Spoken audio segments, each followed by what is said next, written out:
Hey everyone, welcome back. It's Lucid, and I am once again joined by Sai. This is Sai joining Lucid for what might very well be the last real turn of this tournament. Yeah, if you didn't see the last episode, maybe go back and look at it. But yeah, Gath is making the final play for his thrones. And we both gave the lobby very low percentage chances of blocking this throne rush. The situation was he had gone after 5 thrones and only needed 2 to win. And one of them is And basically guaranteed because it's just a one of Templar eating the throne.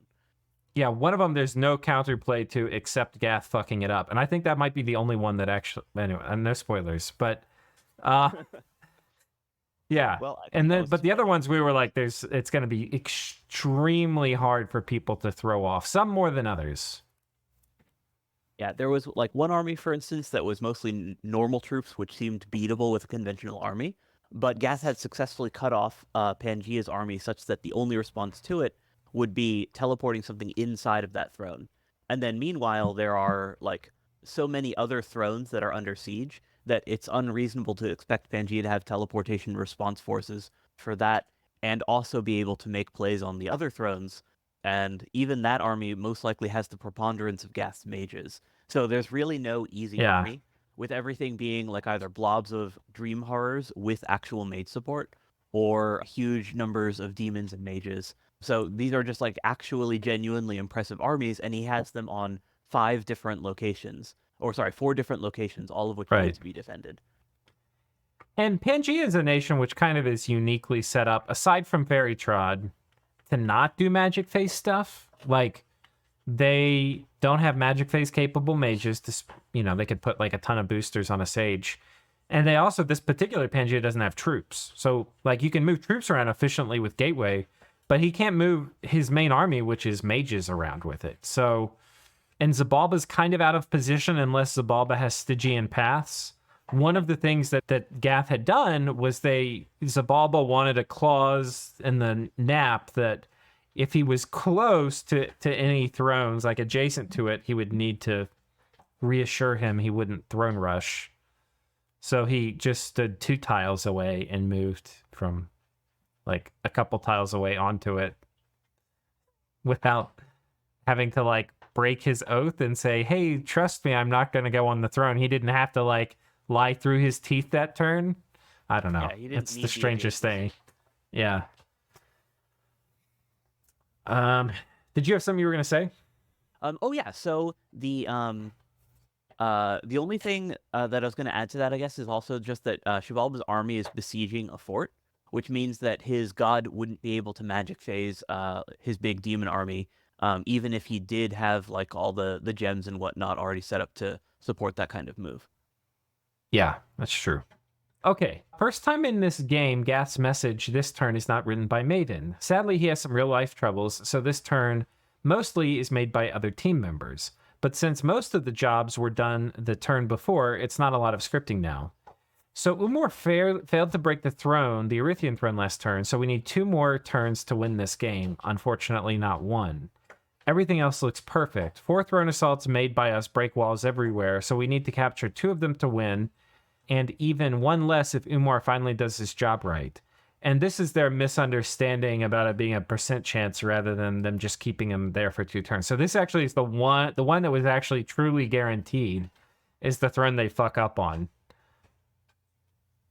We're moving him into Zabalba's throne we're about to siege, where 15 DODs are assassinating. And again, he's fucking it up because, like, you need to keep him on the same throne for 2 turns. If you keep moving him around, it never works. Unless they would, like, move him back to the previous throne. Mainly the good news for us is that, as it seems, Pan was, in fact, taken by surprise, and his mages are mostly off position to defend the thrones. Sure, he can teleport a lot inside, but not everything he has, at least. On a bad note, thanks to the random Illwinter attack, Pan has seen 73 or so of our 213 Defiler of Dreams. Oh my god, that is a frightening number. That is It's very... crazy number. Like that is It's yeah. crazy We number. knew that he had a lot. We didn't realize he had more. Well, actually, we knew that he had a good number on that one fort that just had like an absolute pile just by itself. Yeah. So while I guess that yes, that is a crazy number. We kind of knew that it was fairly big. Yeah. It's very unpleasant he contests some counterplays, but in our personal conversation, he showed that his spirit to fight is mostly broken.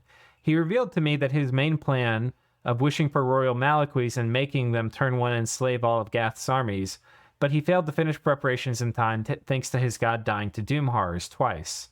The fact he told me about his most cherished plan means that he probably is terribly down in the dumps now, seeing that he'll have to what he will have to face to fight on this turn, or maybe an elaborate deception. Just kidding. War PC is too nice for that, I guess. Bernard from Kahazuk or something. So yeah, Bernard is kind of the horror expert on their team, even though he misunderstood the thing about the Doom He's horrors. the horror farming expert, yeah. Well, not only that, no, he actually wins most of his games by reverse throne rushing if you're in a game with him. Oh, interesting. Yeah, he is all about the horrors. I'm surprised then that he misunderstood this mechanic, because I would expect, like, if this is something that he does regularly, then he must have, done it a fair number of times, right? Yeah, I mean, I guess if you keep bouncing your horrors around, your Doom horror around between thrones, you'll eventually break it. And you didn't know that it was like knocking 50% of the health off each time. You just like, oh, this time it worked. That time it didn't. You think you got lucky. Right, that makes sense. I don't know. Yeah. It reminds me, I used to play like an old SNES game with my brother. It was like Power Rangers, and it was like a combat, like Mortal Kombat kind of game. And I like knew what all the moves were. I was like, oh, it's like up, down, right, B. And my brother would just hit keys, but he developed these like superstitious beliefs that he would think the move, instead of like up, down, right, B, he would think it's like A, B, up, down, back, forward, up, down, left, right, B, C, D, A. Like he would actually like everything. Yeah. Right. Yeah, he would have these like superstitious kind of beliefs that were backed up by his experience. So, yeah, that's okay. I think we should see Pangea's message next. Do you want to hit these? Sure. War PC here. The two recent change of Hydra/subbing of Xibalba was a problem. The first one totally changed the behavior of Xibalba from friendly to pretty cold. He's also telling me that we were allied against Gath. I learned today that he didn't have any intention to cancel it. The second change, think that it's better to take down Erythia when Gath is throne rushing. I offered him 33% of the 2 globals again, the stopping of Perpetual Storm, and that Erythia will not attack him even if he and me fight in the future, in exchange for peace with Erythia with some territory returning to Erythia. The answer was that his deal is more beneficial to me than to Xibalba, and he can't agree to it. I don't know what he thinks about Gath throne rushing. Probably that'll beat Gath easily. If at least one throne defense doesn't work, Gath wins. Having Xibalba that do throne pressure to Gath just in case some failed seems not a move profitable to Xibalba, from what he said. The fact that people have a bad vision on the overall game state has been beneficial to me previously, but there it seems to be against me. We'll see next turn what happens. My plan is to try to get Gath off my throne and protect Erythia. With Gath taking Gift of Health from me, makes it impossible to invade. Note, I cast Gift of Health with 0 gem overcast. When mine beat Gath Gift of Health some turn ago, it was pure luck. Erythia have informed me that this turn we go 250 S gem. This means that Gath has put a huge amount of nature gems into Gift of Health. Previous gain was more around 60 to 70 S per turn. So plus 30 to plus 35 S gem for me. Huh, okay. And then message 2. Seems that the Royal Malky plan will not be in action, sadly. I had every item to put it up. I just got my S5 Golem this turn. Also, Gath is now using Horror as Assassin. My plan when I started to summon them 2 turns ago. He's assassinating where my S5 Golem is. I'll need to move him, so no wish for Royal Malky this turn. From what I see, Gath has a production of 60 to 70 Defiles of Dreams per turn. Well, not per turn. That's not true. But Yeah. it is per capture. Right, because he's been doing that. Yeah, he'll do that but there's a big difference per capture and per turn. Yeah. It's like, I think it's more like 7 per turn, or maybe 10. Yeah, somewhere in that ballpark. Yeah. Well, it was a fun game, and I hope the trick I will use against TC next turn will work as intended. Normally it's a wipe of the army turn 2, with low cost on my side. This is why I think that the spell I use is probably too strong against human nations. I hope that the viewer saw some nice tricks and will apply them to regular games. It was a pleasure to participate in this tournament. Once this game is over, I think I'll time to start more than 2 games in Dominion 6. Or do 10 like I did in the past, which I couldn't do because of the tournament. 10 seems a little excessive, but glad he's having fun. Yeah. Yeah, it seems like Pan's pretty much resigned himself to defeat, which I think is the actual game state. They did seem a little frustrated with Xibalba. And again, Xibalba is stuff seems a little inscrutable to me. I think I can understand wanting to eat. I think the players are both a tiny bit irrational, and that like Zabalba should just be fine with getting a free cut in of Nexus and Gift of Nature's Bounty. Like, that's going to be worth more than the Erythian land. And then they have to, like, obviously put Gath down. So I think that's irrational. I also think it's, like, sort of irrational for Pan to, like, really be trying to keep Erythia alive this hard. Like, if... And I think this has to do with, like, being flexible in diplomacy. You know, like, if the only condition was he just has to let Erythia die, and then he and Zabalba are going to be the ones to take down Gath, that sort of makes sense. The only thing that doesn't make sense about that to me is, can Zabalba meaningfully contribute to fighting Gath while eating Erythia? And the answer is probably no. Well, the other thing with that is also that Erythia is holding up the globals. Though, unless Erythia is like willing to, you know, continue sending over the gems and whatnot from the Nexus, while Pan is helping Xibalba eat him, like, you know, then it seems... Pan wouldn't have to be helping them eat him, right? He just can't stop him. Right. You know? Yeah. Okay, so let's see what's in Zabalba's head. Darkside Cookies, part 1 of 2. Okay, I had a difficult and likely unsuccessfully offensive plan against Gath, but then Diplo happened. Version of the turn saved separately. Currently, I'm at war with Erythia, but Pan is intervening. Pangea has offered to end Perpetual Storm if I fight Gath, in addition to piecing out with Erythia, but has threatened war if I don't piece out Erythia. This would normally be a pretty good deal, except that I find the threat in this situation interesting. Pangea guarantees the game will end due to Gath taking 2 of his thrones, but Pangea apparently has enough free strength to threaten to stop me. This is like Diplo backfiring so hard. Like Pangea threatens to fight him if he doesn't like help against Gath, but that just further convinces Zabalba that like Pangea is not actually going to lose because he has free strength to threaten to stop him. Yeah, I think that's more of a miscommunication there, though. Yeah. Just in that, like, there isn't realistically anything they could, like, or rather, there isn't a realistic chance that Pangea stops Gath anyways, but, like, his saying that he's going to fight Xibalba as, like, a threat when they're doing diplomacy requires an order of magnitude less immediate strength than stopping Gath right now. Right, like that's also true. If the game doesn't end, then you know Pangea can go mobilize and try to fight Gath and all that good stuff. Or sorry, try to fight Xibalba and all that good stuff. But the threat against Gath is that he just doesn't even get that far, right? Like that the game is just over instantly. Yeah. My stance is this: I'm willing to help as best I can since I want those Gath thrones too, but I want Pangea's neutrality in regards to the Erythia thrones, which I also need. The underlying subtext here is I'm willing to help if you give me a possible path, though unlikely, to victory. I understand it's a lot to ask, but you're asking for a lot. And to be fair, he kind of is asking for a lot. Like, the way Erythia would help wouldn't be casual. It would be huge, like, magic phase, Stygian path, where you're guaranteed before the battle starts to lose a ton. And no path to retreat easily unless you also magic phase that. You know, just like a huge commitment that would probably lose. And to protect a Pangea throne, which you're not going to keep. But I think that's the right play, but it is a lot to ask. Yeah, the problem though is that it's one of those things where, so I understand what Xibalba's actual perspective is here when he mentions the path to victory thing, which is that if he does this move, right, like he goes all in, he stops Gath from winning for, you know, at least one more turn, right? Everything works out perfectly. They win all five throne defenses. It's wonderful, right? Then Xibalba still loses, right? Because he commits the majority of his forces there. And Pangea now has a chance to fight back, but Xibalba just straight up has no path to victory from that point. And that's what he's saying here. And I don't know if that's 100% true, because he would be an equal partner in Nexus and Gift of Nature's Bounty.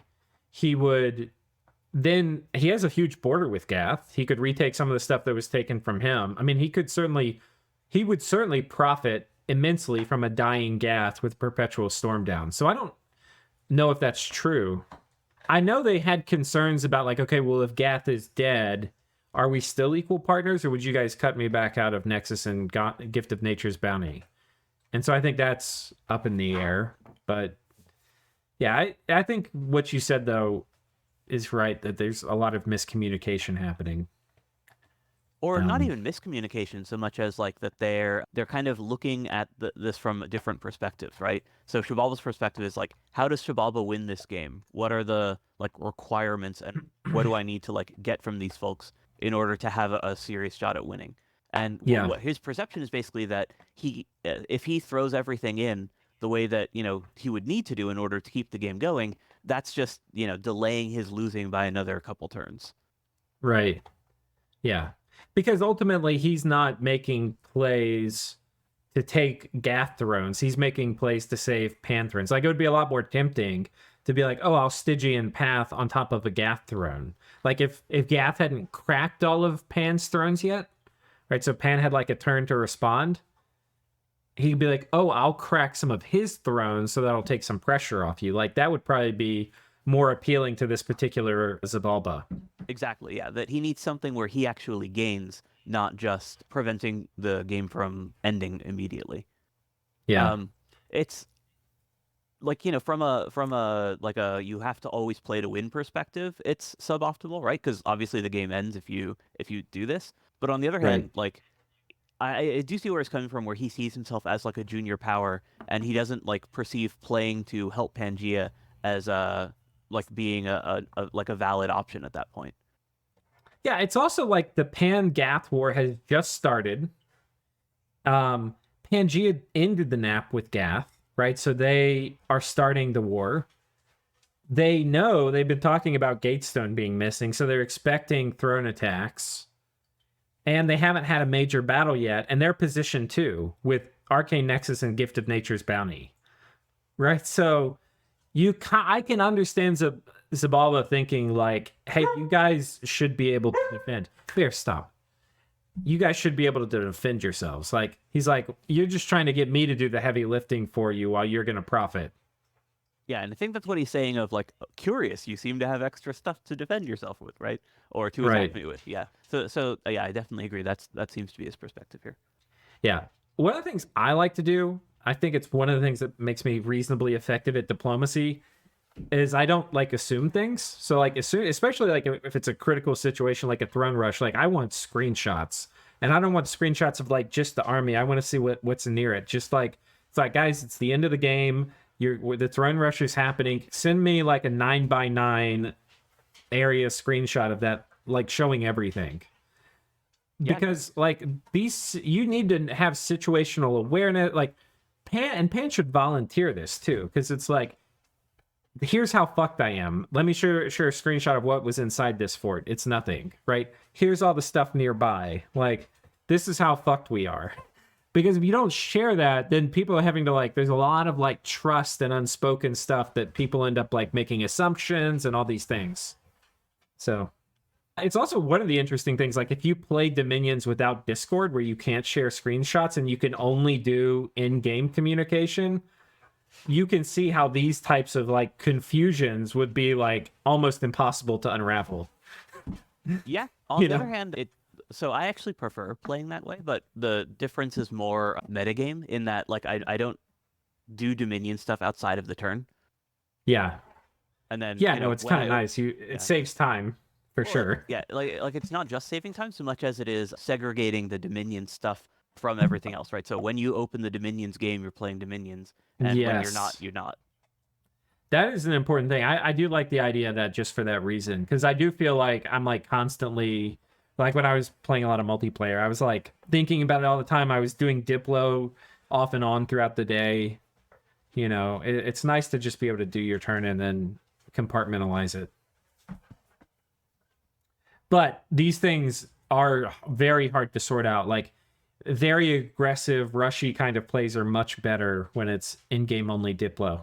Oh, absolutely, yeah. Yeah. In general, like more aggressive playstyle stuff is more rewarded in that setting, just because coalitions can't coordinate quite as well, right? Because you can't do Yeah. the same turn discussion of like where everyone's magic phasing and that sort of thing. Right. It's also hard to like get out of a war. Like let's say you and I are fighting and somebody attacks you and you have to negotiate your way out of the war with me. Like I might want some provinces back, and we have to like every time we go back and forth over a condition, it'll like take time. And Well, then you the think we're talking, but I attack you, so it builds up good like ill will, even though we haven't like sorted out. It's complicated, you know? Sure, but I actually didn't find that part to be that difficult. Um, the basically when you're doing like negotiating the end of a war, the normal thing is to basically like when you're sending that request, you give your reasoning and so on, and then you just include all the The territory that terms.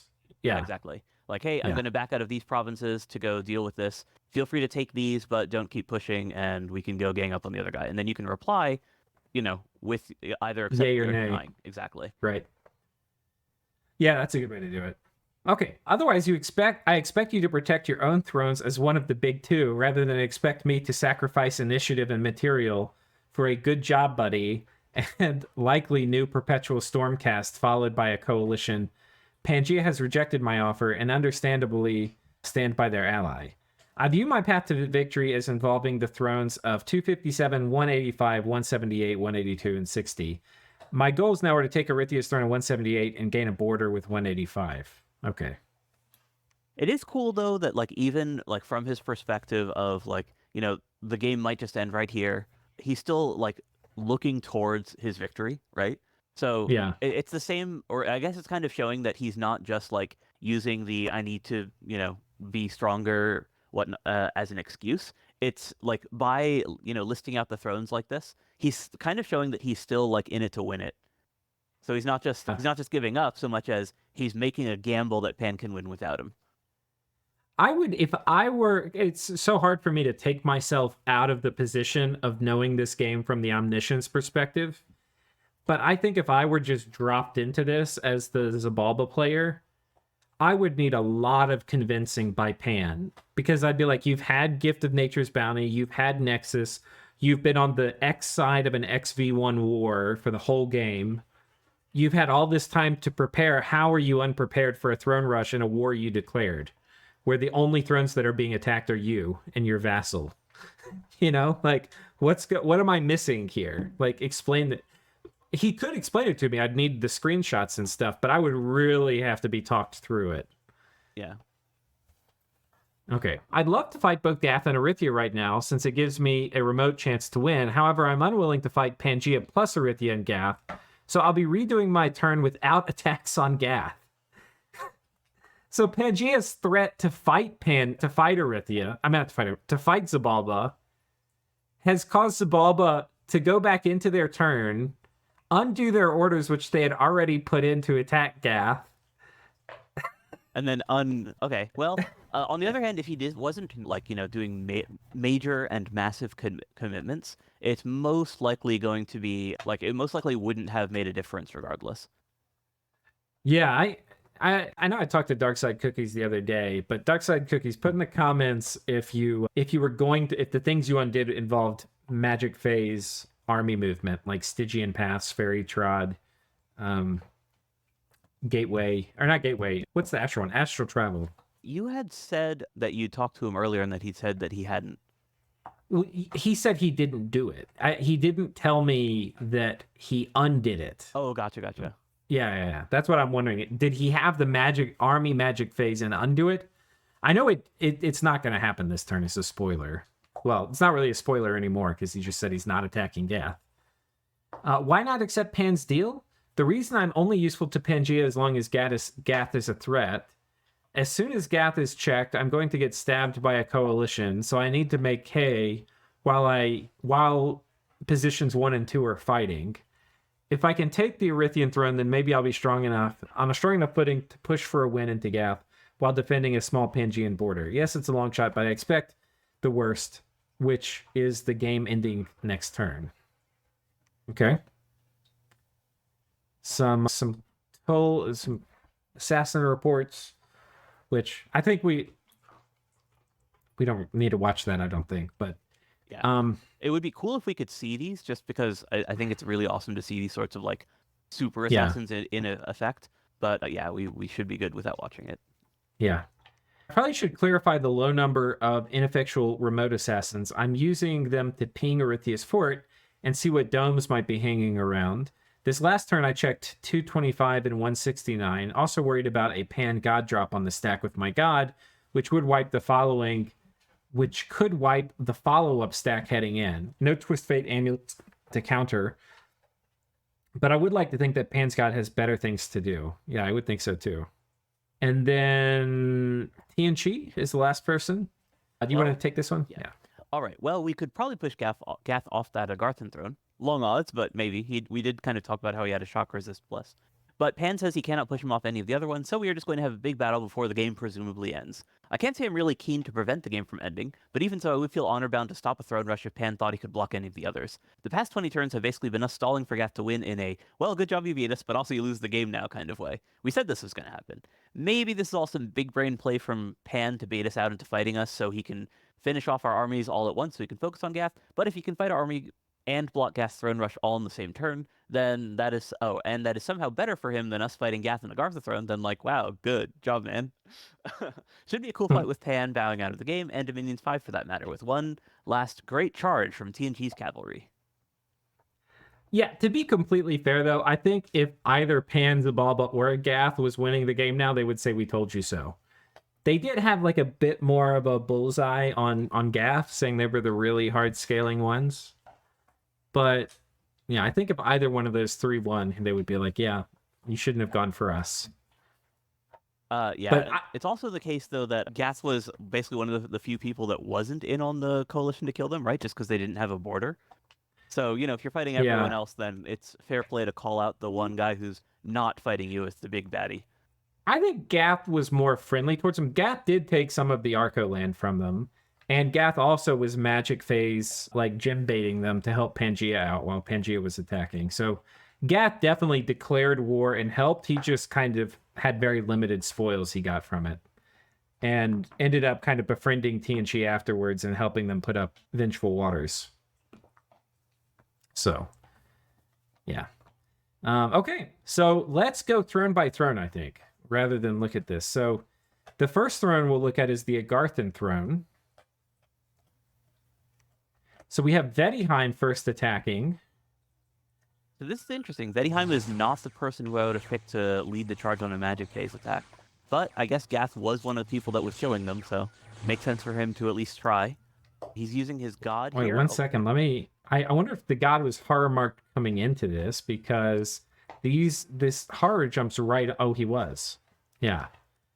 The horror jumps right on the god. Look at this Defiler of Dreams coming.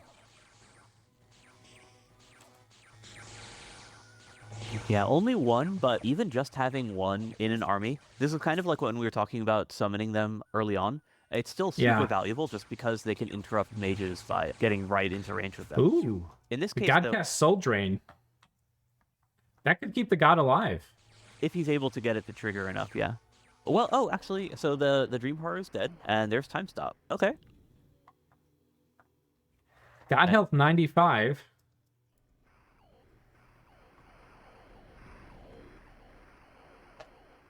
This, by the way, these types of things are one of the reasons why it's very hard to throne rush in this game. Because the second you do, you start getting shit like this. And this is also a god that is had always been set up as a super combatant. So if anyone is going to be able to do anything about it, it's something like this, especially given that there was relatively fewer Dream Horrors in this particular army. Oh, I was wondering why Soul Drain wasn't working. It's because his current max hit points is only 19.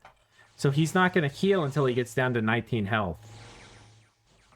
Which he's now at. Could push you above maximum the same way that the other soul spell. What's the proximity one called? Soul Vortex. Soul Vortex, thank you. It can, but the maximum it operates off of is this. And it can only take you, I think, to like a 2x multiple. It might be a little less than that. Gotcha. So...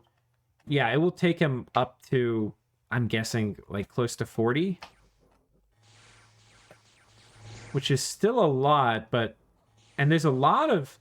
you can see there's so many +1 procs coming in. It might work. I wonder if he can Soul Vortex, too, if that would kick him over the edge. Well, we know that it doesn't work because, you did see the army on top of the thing. But... that's true. I mean, that was reasonably close to working. I kind of want to look and just see this again. Look at did he get any buffs on him?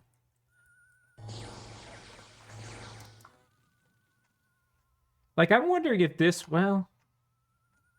Oh, he needed this for Soul Drain. How much shock resistance do you have? 9? 20 protection. Yeah, I don't know. I feel like there's maybe some way this could have worked. Like, maybe if he had slash resistance somehow, like somebody did Wave Warriors on him or something. I don't know.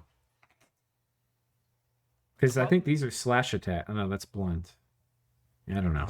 Maybe it couldn't work. The other problem is, is that with only 9 shock resistance, you're bound to get overwhelmed eventually. Yeah, I think you're right. Okay, and so then we have special monsters attacking Gath. So this is some horrors. And then we have Agartha riding out against Gath with a Gym Baiter, I presume. Looks like somebody maybe supposed to cast Magic Duel, but then didn't. And then Gath attacking Agartha. And inside, Agartha has their god. They've got a Tomb Oracle. In some ways, you could say Aaron has been preparing for this moment all game. Yeah, I mean, he's probably the closest to it, given that, he hasn't been doing all that much else. And he's also a player that, like, is very much if there's a chance of winning, I should go for it type of guy. So, even though that there's a very low chance of success, he's still going to roll the dice and do his best to help hold off the throne rush. Just because, that's just how he operates. Yeah, I don't know. I kind of feel like he's in the mindset he's just going to give this to Pan. I think this is Pan's throne, but I think he's fighting for his liege lord, so he's very honorable in that. You know what would be the funniest outcome is if he is the only one to hold a throne. Like all these other players who are like position 2, position 3, they can't hold thrones from Gath, but he can, and he might with this army. This is a scary fucking army. We've seen the Gath army before. What's going to be really interesting is what buff get put on these Umbrals. Yeah, because we haven't seen Agartha do any sort of serious fighting since fairly early on in the game, right? Right. So we've got mass regen up. We've got shock resistance on them. Presumably we're going to see Iron Marionettes. What does that do again? That's a undead buff spell that's unique to Agartha. I think it's either quickness or it's the undead strength power, which gives them plus attack. Okay. Let's see if we can. I'm gonna look it up real quick. So we've got regen. We don't have protection buffs, but against lightning. Lightning is a damage type. Oh, yeah. It is unholy power, so it's +4 attack, +4 combat speed. So it's not a huge deal, but it does help. Yeah, like this guy's got it on him. Okay. What I was hoping to see a bit more of was maybe quickening. I don't see a lot of quickness Umbrals. This guy has it, though. Yeah, this guy's got unholy power and quickness on, so he's going to be basically hitting every time. Do they have... Oh, he's weakened. They do enjoy a strength buff, too. Though. Yeah, given that they're healing based on the amount of damage that they do. Yeah. And I believe this is uncapped healing, too. So...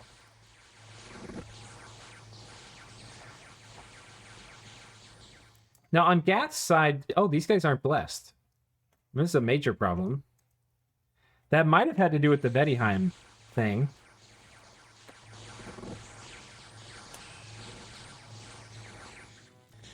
It could also be I don't know. Yeah, the lack of bless shouldn't be affected by gem fading unless his divine caster was stuck doing something else, but I don't... Right. I mean, I don't think he has a holy... I was thinking maybe he got killed or something. That's possible, but I didn't see anything that the yeah was doing that should kill like a large mage in the back line. Yeah, that's a good point. The front line has dissolved. We don't have. This is strange. A late game battle with no. Like, this bar appears empty. There's no battlefield wide spells that are, like, ongoing. Well, if you'll remember, this was the one army from Gath that was purely magic phase, right? So it had Yeah. it had very limited additional reinforcement outside of what he was like bringing in was just those handful of casters, which means very few mages and therefore not a lot of opportunity for those battlefield spells that are normally like a requirement at this stage. Yeah, so the situation now, I was kind of looking at it a minute ago. As a lot of these shed have finished using their lightning, they've been jumping back here. And the mages of Agartha, plus some bodyguards, have been like fighting desperately to kill these demons as they hop in the back line. So while there's been a bunch of action in front of the gate, there's also been a lot of action back here as these guys are either getting picked off or surviving. And the Umbrals have chewed their way through all the front line, all the Gibbers, all the Shadim, or no, the Seir. But now they're in combat with the Shed in melee, they've run out of ammo for the most part. And unfortunately, they're very much outnumbered. Yeah, and the Shadim, even like if you do have full shock resistance, which of course Umbrals don't, given that they're non-sacred, their regular attack is magic, right? So they're all already going to be able to punch through the ethereal that the Umbrals tend to rely on for protection. Yeah. That said, there is one thing going in their favor, and that's that the Shadim are on the wrong side of the Umbrals. So they were actually taking evocation. Oh, and then there's just two commanders. I think this is going to come down to attacker routes. No, Agartha's army is already HP routed, so it's only the immortal commanders that are sticking around, and his god. And the god. Oh, actually, 2 miracles, 30 morale. Well, let's check. Yeah, we can check the battlefield report there. No, 18. Huh. It said that the Agartha army was mostly routed, so I would have expected the regular guys to HP route and only the 30 morale guys to stay. Yeah, I don't know. That's a interesting conundrum. But yeah, so this army's put to the sword. Agartha successfully. This was not what I thought would happen. Yeah, I thought any of them to succeed, and the fact that Agartha was the only one to do it is even more impressive, given that they're a major underdog. This was not a throne that I thought was like guaranteed to go to Gath, because I thought like Tianchi could knock them off, but not in my wildest dreams did I think Agartha was going to defend himself against Gath. It's just so epic. Yeah, that's really impressive for a player that we haven't seen fight literally at all since the early game. He's just been a vassal up until this point. I guess it goes to show you can never count someone out. Yeah. Agartha has been preparing for this moment. Okay, so we finally get a battle between Tianchi and Pangea too. We'll just watch this before we get to the next throne. Because this was... Pan wanted us to... This was in Pan's message. Let's see. Or this was Tianchi. Oh, bone grinding. Oh, but who's doing it? It's one of the Pan mages. Yeah, okay. He said he had a turn 2 bone grinding setup. There he is, the Lich. Oh, yeah. This is multiple bone grinding stuff. Yeah. Oh, he has fast casting hats on him. Oh. Yeah, one of the things that's pretty good against Tianchi, but not very good against Gath. Yeah, that's the HP differential there. It's also like another small sign of like the cost of this war with... Oh, we had this guy doing Will of Fates. A small sign of... Wait, so he committed the god in magic phase to fight Tianchi instead of... He should have used this god against Gath. What the fuck are you doing? That seems like a misplay. Well, I guess I think he just gave up. Yeah, but still, come on. Yeah, you're number 2. You're position 2. Jesus Christ. Yeah, that's a little disappointing, just in the sense of like not using all these cool toys and mass bone grinding against the guy who's literally winning the game. But on the other hand, I kind of do see it from like a psychological perspective, in that winning's more fun than losing. So that's true. If he has a setup like this where he knows that it's going to win against one player but not win against Gath, it makes sense to use it where it's actually going to win the fight. Yeah, I think it's good to have a bone grinding play in your pocket, but I do think there's like also kind of a hidden cost in that, like if you're planning on fighting TNG, it's a really good thing because he has human mages. If you're planning on fighting Gath, it's not as good. So it's also like, how do you tool up your army? If you tool up, like in some ways he's like a screwdriver and he's looking for a screw, and there's a nail that's Gath he has to fit to And he hit. doesn't have a hammer big enough to beat it. Yeah. And he doesn't have a hammer, so he's like, well, I got a screwdriver. Here's a screw. Let's use it. Oh, God. Well, I think Pan is right that he is going to score a pretty impressive victory here. Unfortunately, it's just not actually going to save him, given that the stronger player is still throne rushing. Yeah. This also, we just completely skipped over it. These are our Garth Umbrals that he has traded for / stolen, which is hilarious and awesome. Yeah, we'd actually seen those conversions in process.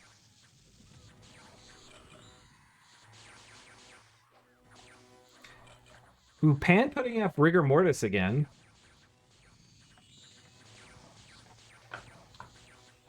I think at this point the rigor is more of a victory lap than something that like he's relying on to win, though. Yeah. Given that like it was mostly the mass bone grinding, crushing TNG's mages to ensure that the fight was one-sided. Yeah. And while the cubes are really good, them not being able to fly and having to slowly walk across the battlefield doesn't feel so good. And you can see these Umbrals. The Umbrals, these are not lifeless. So they're mindless, but not lifeless. So the Umbrals can lifesteal off them too.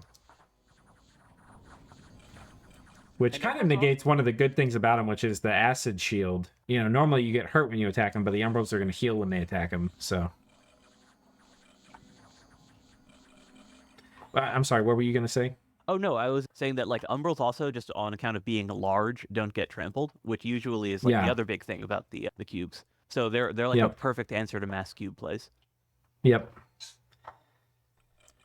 So, yeah, we see TNG right out here and try to stop Pangea, and then Pangea storm and take this fort. So, you know, that's a silver lining. All right, next arena was... This was the Doom Horror only, or not Doom Horror, Defiler of Dreams only army. And this was on a trying to remember. Could Pan get to this one this turn?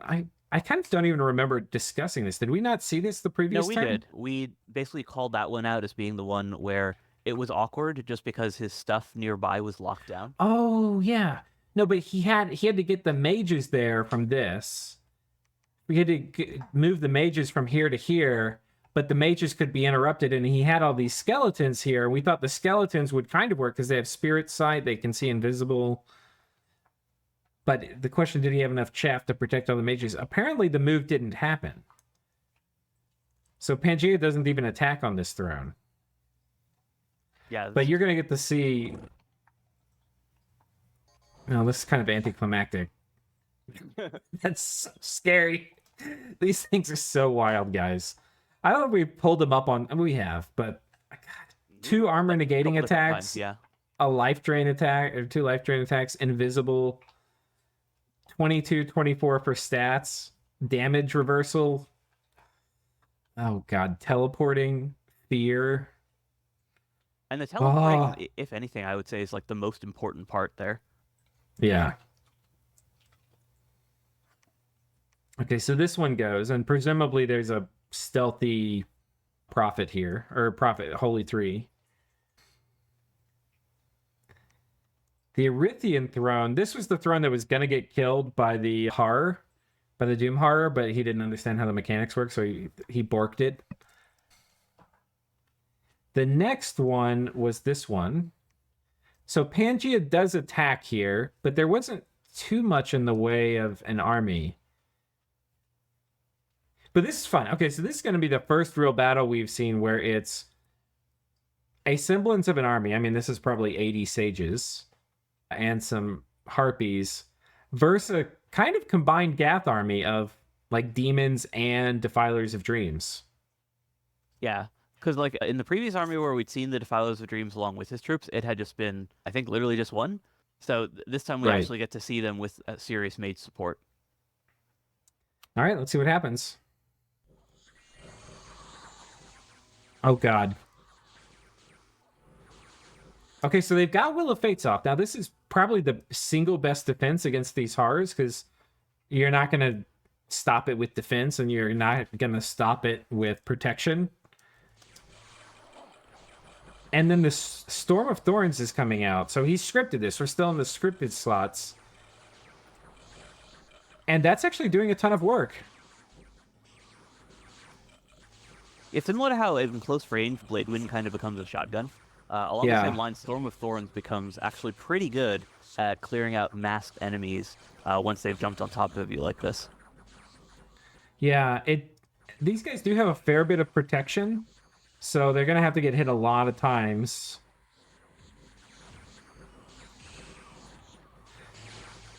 Yeah, one of the downsides of using Storm of Thorns in that way, and I guess it's true for Blade Wind as well, is just the fact that it's not, like, the actual damage that it does is low enough that very high protection units can often survive it. Yeah. If he had 3 times as much chaff, I could see this working. Yeah, the problem is that, well, I wouldn't even say for sure that it would work even with additional chaff, just on account of, like, the discrepancy in, like, the troop value, right? Like, you basically need to be able to hold out for a really, really long time, and your mages are going to be nuking themselves occasionally on those damage shields, right? Like, there's a lot working against him outside of just, you know, the fact that his mages get cornered so quickly. Like, even if he had several more rounds of casting, he would need to be able to survive the fear stuff as well. Like, there's basically like layered things working against him, and even if you can solve one of them by like surviving a little bit longer, that doesn't like actually make you win. It just means that you don't lose as quickly. You still need some sort of victory condition with your army, which Pangea just doesn't have here. Yeah. Dude, let's see what Gath... we didn't really see what spells Gath put up. He's got Army of Gold. We don't see Will of Fates. So this isn't even really the final form of these guys. You know, they don't have Fog Warriors. They don't have Will of Fates. Aerofend would be really good here. If I didn't think to expect, like, Storm of Thorns would be the main spell cast against them, but Aerofend works against Storm of Thorns. I was actually going to say, like, Aerofend is an interesting one. It's not one that I would have thought of as being, like, a mainline strategy either. But I definitely can see it being effective, especially given that, you know, you're basically just looking for something that does a pile of magic damage. And the flat damage value of that spell is just pretty okay. Yeah. Okay, so this throne goes to Gath. So we've had both Pangean thrones go to Gath. One basically just handed over, and the other one went with a big battle. I would say that's still ultimately very one-sided. Yeah, and you know, to be fair, this is very much interior, right? This is not like one of the... My dog's 1 second. Okay, sorry, I'm back. You were never muted. Yeah. Well, not to you, but I paused the video. Oh, gotcha. Yeah, so let's go to another column here. Okay, so yeah, this... Let's see, do we get a big battle here? A few horrors? Yeah, that's just a horror attack. Oh, this is a Gath-owned throne. Okay. Oh, this was the one that he had blocked off movement. So this one, there was basically no way Pan could get to it in the normal phase. So he'd have to magic phase something inside. And so fighting off the apocalypse is Balthazar the priest. Much rides on Balthazar's shoulders. I think he has, 9 morale? I think that's approximately the right level of morale to have in the situation. Yes. Very brave, but uncertain is how I would categorize 9 morale. Balthazar is walking forwards. Well, he can't fight them from back there. No. He casts a stellar degree, banishing the demons from the world as his soul is ripped from his body. Well, there were a lot of demons. There were a lot of demons. Oh, man. I mean, Balthazar got a good ending, as good of an ending as indie priests ever get. I would argue he made more of a difference than most regular units this game. Yep. At least he Okay, showed up. and we're missing one of the thrones, which is there's another one in like a weird spot. Gath moved on top of this Zabalban throne, but we don't even get to see a battle. I don't think it's this one. Next column over, maybe? No, one more column over. Are we back to where we started? This was the horror, right? Yeah.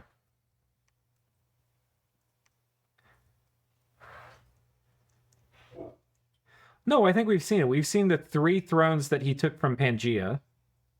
So he's taken 3 thrones from Pangaea, a throne defense from Agartha, and then they botched the throne destruction with Erythia. So that's it. That's all 5. All right. Well, I mean, he only needed he needed 2 of those to succeed. Admittedly, the one failure was due to, or the throne destruction thing was due to a botch, but he did take more than 2 thrones needed. I didn't expect the Agarthan force to defend, so that was really impressive. That was, I guess, the one shining light there. And then the Pangean army, like that was, I think, just all he had available to deploy there, and it just wasn't anywhere close to enough. Yeah, Pangaea just very much unprepared, and I mean, still had these. I mean, was just quagmired with TNC for the last portion of the game. You know, even still taking a final fight against TNC rather than defending a throne, just showing kind of nothing else how out of position he was for a war of his own choosing. Yeah, it's kind of strange because in many ways, I think TNC felt like kind of the Diplo master this game. Like they were getting everything set up, everybody was like coordinating with them. But yet somehow at the end they're just frightfully unprepared for the horror that awaited them. Or did I say TNC Pangaea? Yeah, you said TNC, but I knew who you meant. Yeah. He had been the Diplo player for most of this game, and then when it counted, he did, as you pointed out, wasn't ready. But I think that kind of makes sense, right? Because like if you're kind of always expecting your allies to do a fair portion of the lifting, then you might not have as much juice set up for yourself. But yeah, in this case, I would say it was a couple different things. So one is that there was just very clearly a different level of effort from the Gath team compared to everyone else, right? Like he was doing original theory crafting right through to the end of the game. He was setting up, like he had, 3 players committing huge amounts of time. He had like basically a whole team working on this. Like this was very much a group project where different people were testing and scripting and so on. Whereas Pan never had like quite that same amount of effort put into the late game turns, especially when it comes to setting up these armies, right? Like Pan in the, I guess you would call it like earlier parts of the late game or like late mid game, he did actually show some really cool scripting. Yeah. But he didn't keep doing that. He didn't keep doing new things. And for the most part, he had been like kind of trying to avoid taking damage rather than winning more quickly. So like Gath, when he was fighting someone, whether it was Shabalva or Erythia, or now when he's going for thrones, he makes these very heavy commitments and just absolutely crushed his opponents in these head-to-head fights. Outside of the one fight that he lost against Agartha. And in that case, it was really just, he was deep magic phasing into enemy territory, so it was very hard for him to have any sort of like serious any sort of serious quantity of mages in there. Whereas Pangaea, in this, like throughout the last several turns, not even just like just now, this is the first turn that we've seen him actually make a serious commitment of force. So his wars dragged on not just, out of a playstyle thing of being like, like relying on allies or slower to attack and so on. A lot of it just came down to this difference in terms of like how much force they're willing to devote, right? So that whole like lack of risk ultimately meant that Pan lost because he just wasn't able to win his wars quickly enough in order to be in position to fight Gath. He's been at war with Pangaea for almost 30 turns. With TNC? Maybe more. Yeah, I'm sorry, with TNC. Maybe more, maybe closer to 40 turns. And this, I think if nothing else, I mean, Dominions is about winning wars decisively and quickly. It's very hard to win the game when you stay locked in indecisive wars. And I mean, this war, Pan clearly won it, but they just didn't win it completely. And they definitely didn't win it like efficiently. I will say, though, that Gath had a similar situation against Vedheim. He just didn't stick around, right? Right. If Pan had done something similar where, he beat up TNG and then was like, okay, Agartha/Erythia or whoever else, you go finish this. I've got, my piece and I'm moving on. Right. Then he would have been in a very similar position to Gath, who had done essentially that to Vedheim. Yeah, I think Pangea likes the feeling of being on the right side of a war. Like, I can understand why he wouldn't be fussed with, like, TNG could be like, hey, should we peace out? He's like, no, I'm good. Like, I'm winning this. There's no reason for me to, because if I peace out, I'll have to give you maybe some, some terms that maybe I wouldn't 100% like. Like, I just kind of like the slow killing of you. I just think that's not a great way to play. Like, especially if you're playing against good players. I mean, really ever, right? Because if it's not a good player, you just kill them. If it's a good player, you should kill them or come to terms. It's just, It's not an efficient way to, like, string out a war like this. And I mean, he really did. If we were talking about it for probably the past 10 turns, like, there were really, most of his forces were near TNG. And he needed to not only have those forces other places, but if he was a screwdriver, he needed to make some freaking hammers, Yeah, or if, his armies were these big Centaur Sage stacks, he needed to have them in his thrones or on the border with Gath's thrones. Right. Yeah, I mean, at a minimum, yeah, ready to take Gath stuff, especially Gath thrones. And if they were not going to be in his thrones, they at least needed to be adjacent. But we didn't even see that. A lot of these were even non-adjacent. Yeah, he had that one army moving down, but it was just much, much too late. Like, it didn't even seem to start moving towards Gath until the nap was over. Right. And then, if this game had gone on, right? Like, if somehow, hope against hope, the Throne Rush had been thwarted, or Gath, NMR'd and just forgot to enter his turn.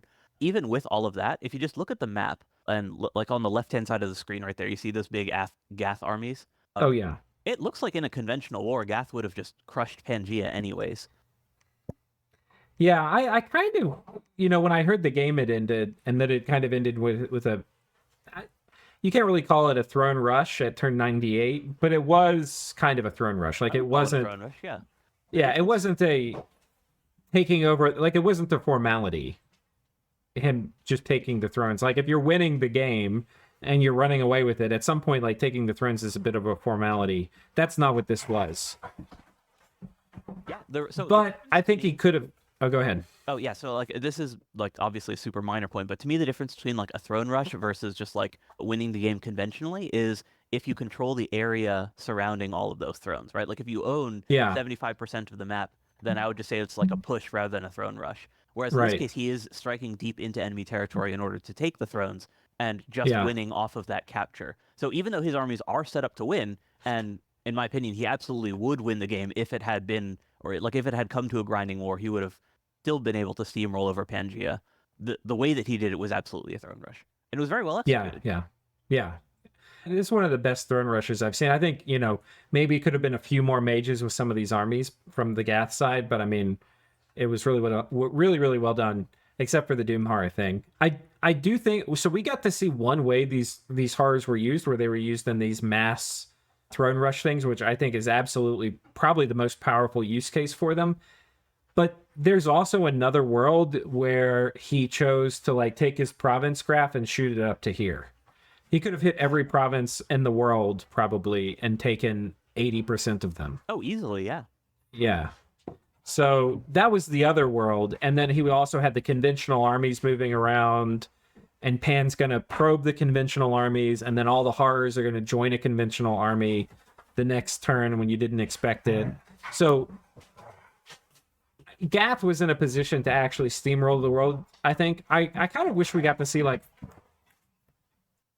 All right, I'm back. Sorry, I hope I didn't ruin this. My dogs have been wrestling like crazy all day long, and I thought they had settled down. For the most part, I didn't hear them in the background. I heard them barking maybe once or twice.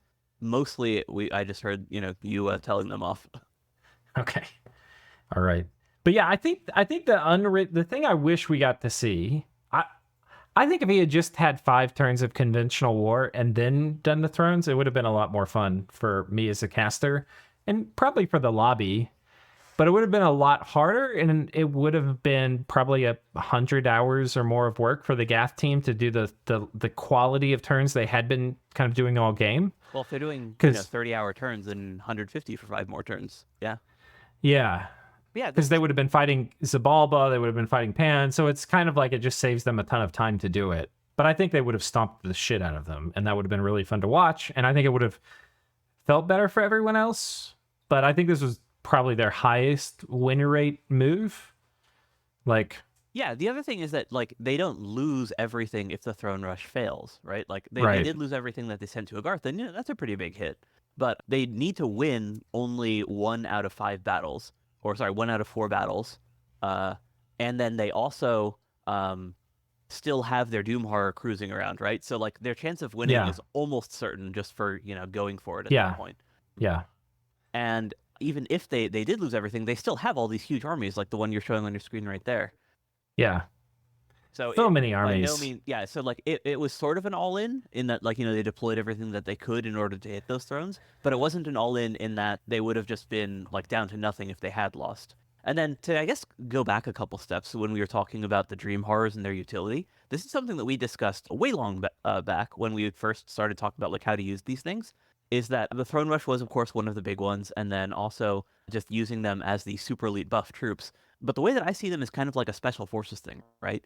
Where, in this case, Gath had just so many special forces that he could take on a conventional army with them and win. But as he pointed out, they can just hit everywhere, and even just having like a relatively small number in your conventional armies is a huge force multiplier. Because as we saw with that one god fight, the fact that it's jumping onto the most important enemy mage right away is a huge upside. Yeah, and if there had been like 5 of them in that army instead of 1, it probably would have just killed the god right away. And then Soul Drain wouldn't have gone off and whatever. Yeah.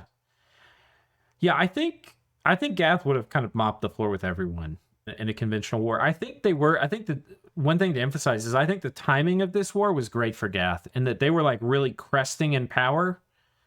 And I think in 20 turns, Arithia and Pan would have been stronger than them and if like they were at peace. But I think given that they started the war now, even if the game didn't end for 20 turns, but just Pangaea and Arithia and Zabalba had to survive Gath for 20 turns, I think Gath would have still just militarily crushed them. But I think if they had waited 20 turns to start the war, they would still outscale Pan, but I'm not sure if they would outscale Pan, Gath, and Arithia. Pan, Arithia, and Zabalba. I think that combined. Just on account of the massive econ globals that they would have eventually been able to pull ahead, but it would have taken them so long to do so that Gath's just immediate military advantage probably would have counted for more. Yeah. But if they waited 20 turns of peace, I think they might have lost the game.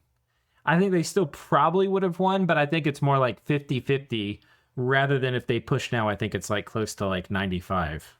Well, it's 100. We saw that they won. Well, yeah. Well, I mean, at the time, they might not have known it was 100, but yeah. Yeah, so I guess I'll go ahead and pull up the next turn. I'll pause it real quick. All right. I've got the final turn pulled up. We were looking at it. People sent us a bunch of messages. And yeah, I think it's worth kind of taking we're at an hour now, so it's probably worth taking a whole turn to go through this.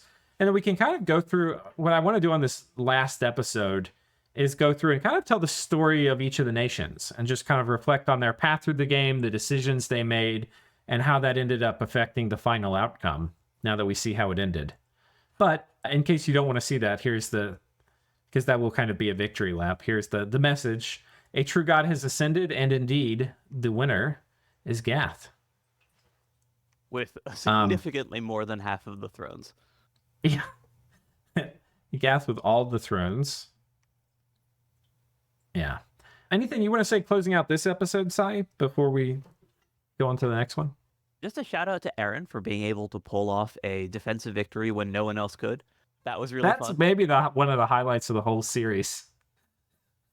A player being pushed down to nothing, still managing to hold on and defeat the army. And And there's lots of like other factors that went into that, like how that one had the least mage support and how just a blob of Dream Horrors would have made a big difference there. But on the other hand, like Gath had no reason to assume that he needed to make that heavy of a commitment towards a player that had been beaten down for pretty much the entirety of the game. But Gath had plenty of backups, so the Valiant defense was not enough, and congratulations to Gath. Yeah. Yeah, absolutely. Congratulations to Gath. I think there've been a lot of really stellar plays throughout the game, some really good scripting. Gath certainly had a huge amount of it. I think Gath also had just a great sense of how to scale his economy. I mean, he hardly took any losses all game. I feel like he put almost every gem and slave to very efficient use. Like, a lot of players will like hoard things or something, they'll like buy a bunch of things that aren't that useful in combat, or they'll like fill up their inventory with useless gear. And I felt like Gath was like, on one hand, he didn't hoard. On the other hand, he like built things that like really gave him huge amounts of military power. Yeah, And so I would say that Gath actually had almost every part of the game going his way. So he did very well diplomatically. He was on the leading edge of most of his wars up until he had built out enough of an advantage to steamroll nations by himself, right? So he was never really coalitioned until just at the very end when it was far too late to stop him. So diplomatically, he was well ahead. He had great game sense in terms of knowing who to fight. So he always picked favorable matchups where his armies would be able to beat what the opponents had. Even the fights that looked hard, like Vediheim versus Gath, I thought would have been like his toughest war. He was able to absolutely crush Vediheim because he efficiently used his mass gift from heaven spam, which is not something that you expect from Gath, coming out of those crystal mages. So he like always had the right tool and like research to beat the people that he was actually fighting. So his sense of like picking who to fight and what spells and so on to use to fight them was also really good. And then, as you'd pointed out, his ability to like just efficiently spend resources which kind of ties into just like having the right tools. In that he researched the stuff that he needed to win the fights, and then he went and did it. He didn't like hold back and be like, oh, but I could win even harder with this one spell. No, he just went when he knew that his armies would work. And then, of course, by playing a nation that specializes in kind of these death ball type things, he was able to play very aggressively and decisively and just very consistently make these major commitments that would let him win fights. So just like big picture scale, everything that he did worked out very well. Like I didn't basically see any mistakes from him that I would call out diplomatically whatsoever in terms of like big picture or who he picks to fight and so on. So like just grand strategy was perfect. And then of course his scripting, we've kind of belabored this to death that, his team spent just an inordinate amount of time setting up both his army scripts and even the finicky stuff with the Dream Horrors in order to be able to farm them more efficiently. So that part is just, a huge amount of effort. But he both had the like actual game skill to see what he needed to do and was willing to put in the time to do it effectively. So just, absolutely masterful play. Yeah. I think another important distinction, is that while diplomacy certainly went his way, there wasn't really a phase in the game where he needed the diplomacy. Like he's not the kind of Diplo player where like they're depending on other players. Like when he fought Mictlan in his first war, he had huge armies of Benjamite slingers. He could have been like just building forts and building sages and doing like a greedy research rush. But pretty much from the beginning of the game, like let's look at score graphs. We'll do a deep dive on this later. But like, let's see if we can see for army size. Oh yeah, no, he was always very substantively contributing to all of his alliances, which I also think is like a major thing in diplomacy as well. Mictlan's the lighter one over to the right. Yeah. I mean, like, look at right here, right? This is like turn 25. I think Gath is probably Gath is position 1 at turn 25 in terms of army size. This guy is slamming troops, a lot of which are gibbers, but there's also a ton of Benjamite slingers here. Like, this is not a greedy player. This guy is ready to fight. And he would take, like, he 2v1 or 3v1'd Mictlan, 2v1'd Marignon. He would take fights where he was getting like good diplomacy, matchups where it's going to be kind of a stomp. But he was probably ready to fight 1v1. It was just going to be cheaper, more efficient, better for relations to do it with the buddy. So, like, I think if you compare that to Pangea, like, kind of was always depending on more of the partners to do heavy lifting than him, you know. Whereas Gath, diplomacy was more like a side piece rather than the main cannon Yeah, no, of his I think tank. that ties into the just kind of picking good fights, right? In that he knew like what he needed to do in order to be able to win the wars, and use diplomacy to, as you pointed out, make it easier and ensure that he didn't have to defeat the entirety of the enemy's force by himself. Right. Yeah.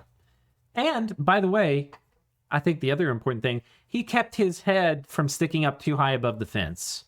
You know, which is always like, you know, in a high skill game, you want to scale and get really strong, but you don't want to get your head stuck up above the fence where somebody sees it and snipes you, you know, and you get a huge coalition before you're ready for it. Yeah, I think part of that though was just on the fact that he had parity with the other huge player, right? That Right. he and Pan were consistently growing, and I would say that it's pretty safe to say that because we called it a very long time ago. I want to say like 40 or 50 turns ago that those two were quite a bit above everyone else, but he Yeah. wasn't like a solo lead. But I don't think that he did anything to like intentionally slow down his own power in comparison to anyone else. It's kind of funny, Slight. You know, you had got me watching some of these diplomacy YouTube channels, like for the board game. And that was actually one of the things they were talking in there is like a very dominant strategy, which I think is kind of what we've seen in this game, which is where you have basically a 2-axis power where they both get so strong and they're stronger than everybody else. But as long as they have each other's back and they don't betray each other, they're never going to be able to get plinked down by other players. And that's sort of what happened with Pan and Gath. Yeah, although they did eventually break apart. But Right. I think that part of it was that, like, it wasn't just that they, like, you know, consistently remained allies or that they went into it being like the two of us will be the last player standing or anything along those lines. It's just that it consistently made sense for them to remain on side. So, like, they had kind of set up an alliance where it kept being beneficial for both parties. So it wasn't like a, you know, like an out of game, we're always going to ally type, you know, metagame thing. It was just that they had a good alliance and it was never worth breaking it up until here at the end it gave Gath his victory. Yeah, and I mean you need, but I think kind of what I'm getting at is like you need that power parity, and like if you want to keep scaling faster than most of the people in your lobby, you need that other player to scale with you, and you might as well work with them, you know. So I do think it's a super strong strategy that, I don't know. I don't know if it's great for the metagame, but I think it's more like an emergent feature of free for all games that I don't know how much you can deny it. You know, I'll be very surprised if the next tournament we do for Dominion 6 doesn't have something similar happening. And given that everybody knows it might be happening, I wonder how people will like play around it. Like coalition the two. That's typically what happens in diplomacy is if you see a juggernaut or a steamroller forming that you like rally the rest of the board in order to stop them before they can cross the stalemate line. Exactly. That's what I'm wondering. Yeah, will that happen? Because that's kind of what you and I were saying they needed to do earlier. Like, when will the Axis against Pan and Gath form? And it kind of didn't. It's more that Axis just sort of dissolved in the end game. Yeah, and even then, it kind of basically dissolved very naturally. So kind of what I had been saying earlier in terms of it not being like a very strict alliance, it was always beneficial for them to remain allied. And then here at the very end, it just sort of broke apart once the two were able to work once the two were more favored, I should say, to work independently of each other. Yeah. Well, cool. This was a really cool game. I kind of wish it had a bit more fighting at the very end, but I certainly understand the players wanting to. I do think if you're playing to win, I think this was like a lot of times I feel like throne rushes aren't the highest percent chance to win. But, you know, when it's like a true rush, when you're not really winning the game. And I really don't like those because you're also not really winning the game. You're just kind of doing like, oh, I got the thrones, haha. But here I think it was both the highest percent chance to win the game. I think they also were winning the game. Otherwise, it was just saving time for everybody. And in this case, I would also add that like their tool, the Dream Horrors, are like almost specially set up to enable a throne rush to be more successful, just on account of their stealth and massively high mobility. Yeah, totally. Oh, I realize now they also destroyed this throne. They must have brought they brought the Doom Horror back, so they did finally destroy one. Yeah. Only 13 points required to win. Nice. I saw that message at the top there in the, Wait, so in let's. the message log. If you look at the message log there, it says that the Oh. circle was eaten. Oh, I missed that. Wait, where does it say? It was I think last turn. Oh, it was last turn. Okay. Or So maybe we look it's at it. like Let's see how much they. Can you scroll down to the bottom? It's this turn. Oh yeah, here destroyed by Umor. Yeah, so it is at the end. Okay. So at the end, let's see how the surplus throne count. 13 points were required, and Gath had 2, 4, 6, 8, 10, 12, 14, 16, 17. So he had a bonus 2 thrones. Yeah. As clean a win as you can have. Yeah. Okay. So next up, there's a lot of like shout outs to all the people who played valiantly, like Tianchi, Zabalba and Pan obviously putting themselves in great position in the late game. Arithia, still relevant in the late game, even though we didn't see a lot of great military movements from them. But yeah, anyway, there's a ton of shout outs to, Agartha. We're going to go back through, read messages, do like a synopsis and a final episode. But yeah, hands up for Gath, everyone. And that we should call out the players. It's Maven. Oh yeah, was the primary player, and then they basically borged in a bunch of people to help them out with scripting. And then I think you said Bernard was the horror guy, and then they also had Hezekiah there as their their scripting buddy later on in the game.